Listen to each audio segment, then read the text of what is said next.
not many verses have caused more controversy than Philippians 2, verses 12 to 13, regarding a work salvation and one's assurance of salvation.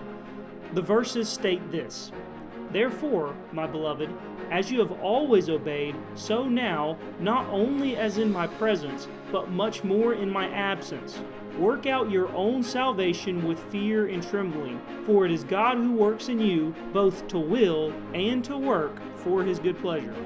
We're going to look at all of this soon enough, but at first glance, you are just going to want to notice the word therefore. Obviously, the context is important. Whenever you see the word therefore, figure out what it's there for. Also, the words work out your own salvation are crucial, as are the words with fear and trembling. And we can't forget the phrase, it is God who works in you.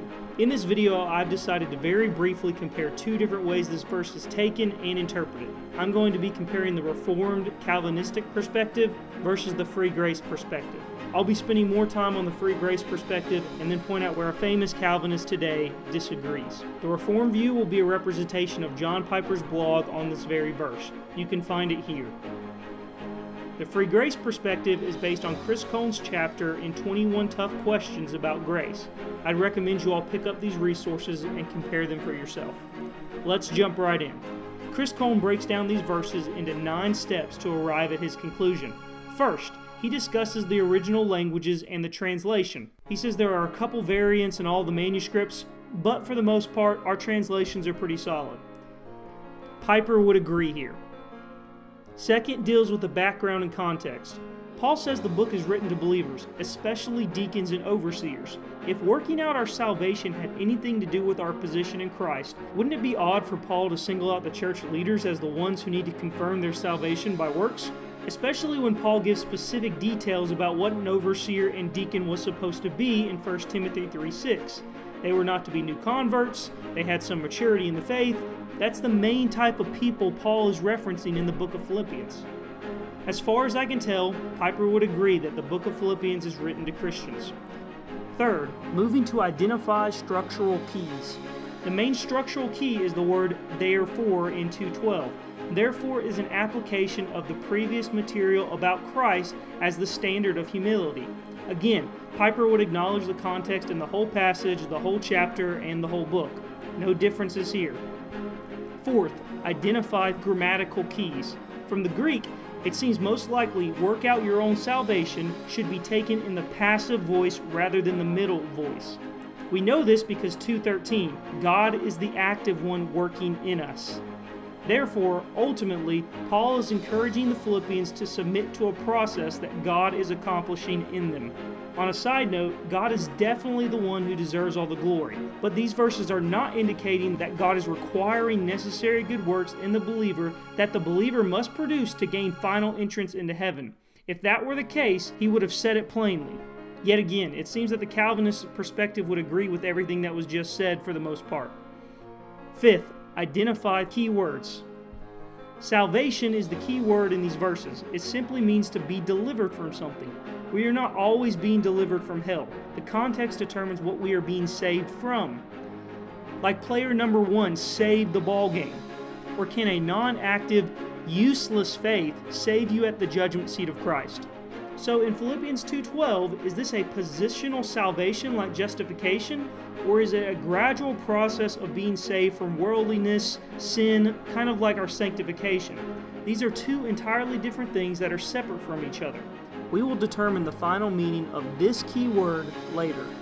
Note, this is where the key differences are about to arise between Dr. Piper and Dr. Cohn, but they would agree on the basic meaning of the word salvation. Sixth, identify biblical context. Remember, Paul wants these believers to be humble based on Jesus' example mentioned just in the prior verses. Chapter 2, verses 15 to 16 are key to the context. It says that you may be blameless and innocent, children of God without blemish in the midst of a crooked and twisted generation, among whom you shine as lights in the world, holding fast to the word of life, so that in the day of Christ I may be proud that I did not run in vain or labor in vain. Now it's obvious, the context is about being saved from worldliness and sin.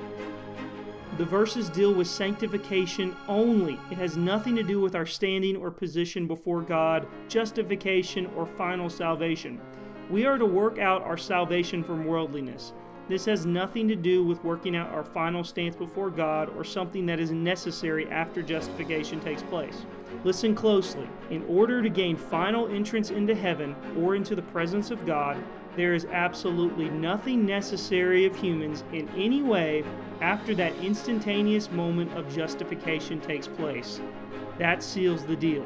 In fact, nothing in Paul's letter directly addresses anything positional like justification except for the greeting in 1:1 and a brief reference in 3:20. Now, this is a key part because Piper would disagree with what was just said, and he says so explicitly in his blog that I mentioned earlier. He stated this regarding these verses: I saw afresh the verb, work out your salvation, means produce or bring about or effect. As dangerous as this language is, it is biblical.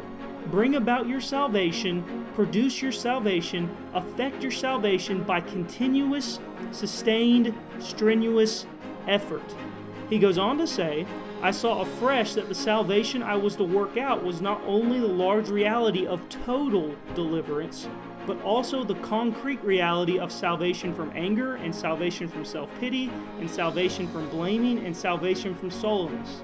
See those words there though? Total deliverance. That's a word Dr. Cone would not say in this sentence or this passage. And just to verify what kind of salvation Piper is referencing, let me cite one more quotation from him. Essential to the Christian life and necessary for final salvation is the killing of sin, Romans 8:13, and the pursuit of holiness, Hebrews 12:14, mortification of sin, sanctification, and holiness. Find that at this link. Plain and simple, free gracers do not think killing sin is necessary for final salvation. See the difference here now? Piper takes salvation in this verse partially as final salvation when we stand before God, but Dr. Cone strictly keeps salvation in reference to being saved from worldliness, which has nothing to do with our final position before God. This is a key difference in free grace compared to Calvinism. Identify theological context. Is Philippians 2:12-13 a proof text for works salvation or for a works maintenance of salvation? Clearly the passage is not offering a condition for positional salvation, as it is being written to those who are already identified as being in Christ. Neither is the passage advocating works as a means of maintaining or holding on to a positional salvation, as Paul has repeatedly reminded his readers that these things come from God and not from our efforts. Piper would agree that these works are entirely of God, but he thinks that these works are necessary for positional and final salvation, and this is also a synergistic work. 8th, secondary verification of the interpretation. Check out what other scholars have to say and compare the other views. This is why I compared it to Piper in my video. It seems MacArthur's Bible commentary very closely resembles the free grace perspective on this verse, should anyone watching care to know about that. 9th, exposition and application. Really, the exposition was mainly handled in the 6th box, but I have a few other things to say. We can't earn or maintain our justification in any way, but we are to be doers of the word and not hearers only. The thing is, if one is simply a believer and not a doer, that isn't evidence that he was never justified. This is a very serious matter, and our sanctification is to be handled with fear and trembling before a holy God.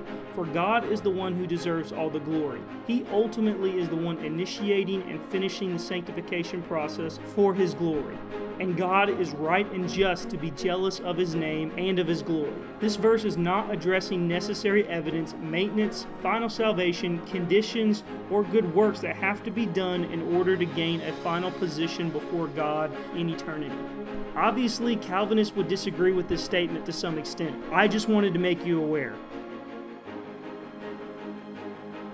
I hope you enjoyed the video, and if you want to, subscribe to my channel.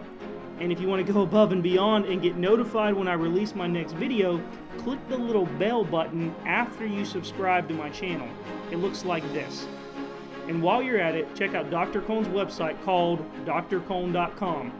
He has a wonderful book on the New Covenant and his recently released book about the history of dispensationalism and the Reformation. I highly recommend both those books along with 21 Tough Questions About Grace by Grant Hawley. Have a great day full of theology. Later.